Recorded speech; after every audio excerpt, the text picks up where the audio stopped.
मैं कक्षा 3 व्याकरण वैभव पाठ 2 वर्णमाला पढ़ाने जा रहा हूँ। बच्चों, जब हम मुंह से कुछ बोलते हैं तो तरह तरह की ध्वनियाँ निकलती हैं। अर्थात जब हम अपने मुंह से कुछ भी बोलते हैं तो तमाम अलग अलग प्रकार की ध्वनियाँ निकलती हैं। आगे हम बताएंगे इन्हीं ध्वनियों को वर्ण कहते हैं। ये ध्वनियाँ इस प्रकार से हैं जैसे सेव, कार, हिरन। जब हम बोल रहे हैं तो कुछ ध्वनि निकल रही है हमारे मुंह से।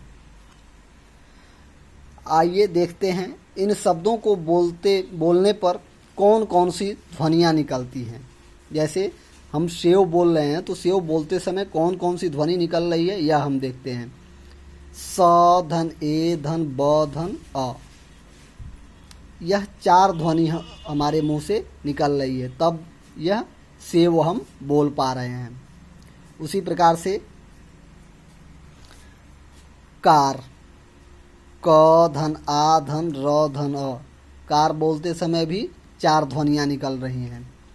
फिर हिरण, हिरन, ह धन ई धन र धन अ धन न धन अ, यहाँ हिरन बोलते समय 6 ध्वनियाँ निकल रही हैं। शब्दों को तोड़कर जिन ध्वनियों को प्राप्त किया जाता है उन्हें और नहीं तोड़ा जा सकता। अब ये जो ध्वनि हम प्राप्त किए हैं इन शब्दों को तोड़कर, इसको और ज़्यादा नहीं तोड़ सकते हैं। जिस ध्वनि के और अधिक टुकड़े नहीं किए जा सकते उन्हें वर्ण या अक्षर कहते हैं। वर्ण भाषा की सबसे छोटी इकाई है। वर्ण किसे कहते हैं? जिस ध्वनि के और अधिक टुकड़े नहीं किए जा सकते उसे वर्ण कहते हैं। और यह वर्ण भाषा की सबसे छोटी इकाई भी है।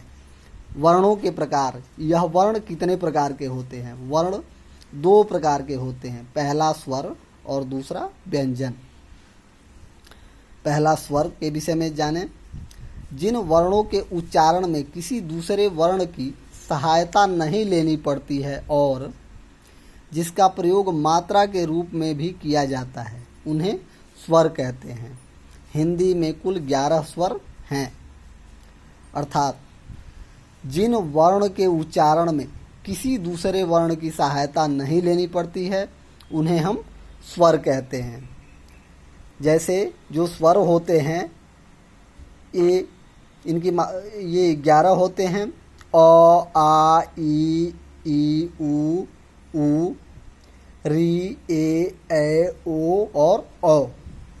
इनके उच्चारण में हम किसी दूसरे वर्ण की सहायता नहीं लेते हैं।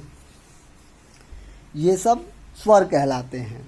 जबकि जब व्यंजन के विषय में हम जानेंगे तो व्यंजन किसे कहते हैं?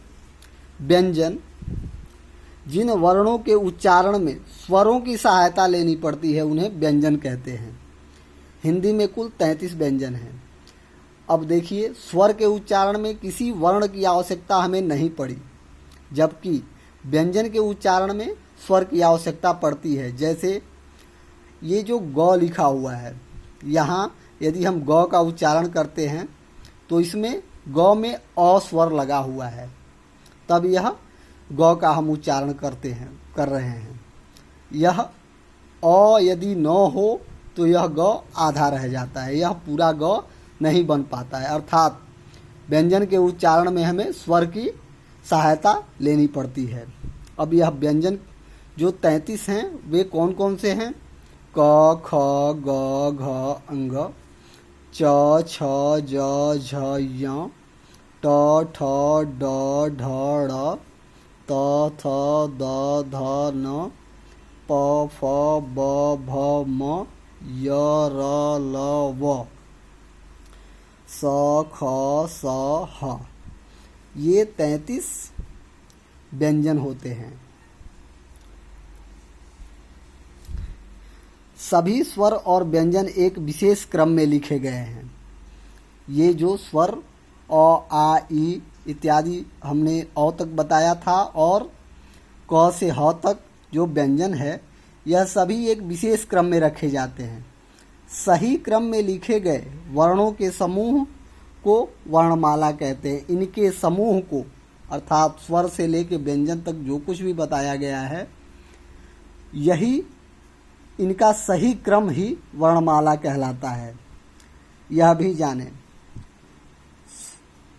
स्वर के बिना व्यंजन हलंत लगाकर लिखे जाते हैं। जैसे अगर किसी व्यंजन में स्वर न हो, जैसे क में अगर स्वर और न हो तो उसको हम क लिखते समय नीचे क में हलंत लगा देंगे। उसी प्रकार से ख में भी अगर यह इसमें स्वर न हो ख में तो नीचे हलंत लगा देते हैं। दूसरा, स्वर और व्यंजनों के अतिरिक्त कुछ वर्ण होते हैं। स्वर और व्यंजनों के अतिरिक्त भी कुछ वर्ण होते हैं। जैसे स्वर जो हमने अभी उसके विषय में बताया कि ये 11 होते हैं और व्यंजन जो 33 होते हैं, इनके अलावा भी कुछ वर्ण होते हैं। जैसे अंग, ओ जो बता रहे थे, उसके बाद अंग अह भी आता है, तो अंग को अनुस्वार कहते हैं। और यहाँ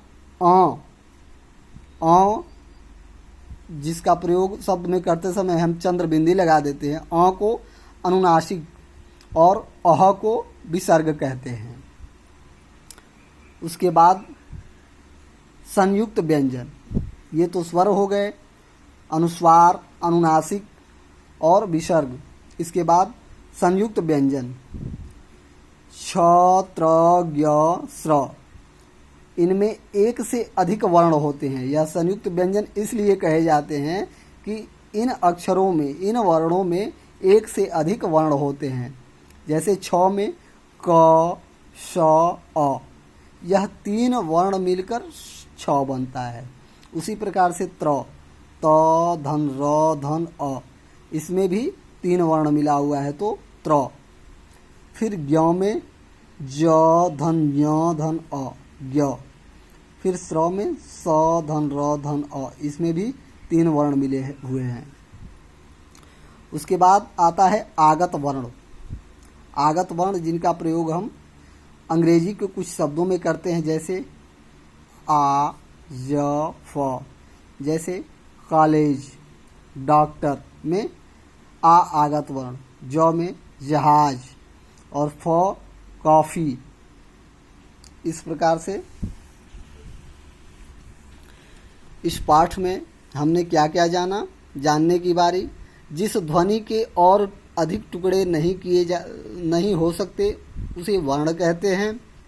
वर्ण भाषा की सबसे छोटी इकाई है। वर्ण 2 प्रकार के होते हैं, स्वर और व्यंजन। करने की बारी हम अगले वीडियो में देखेंगे।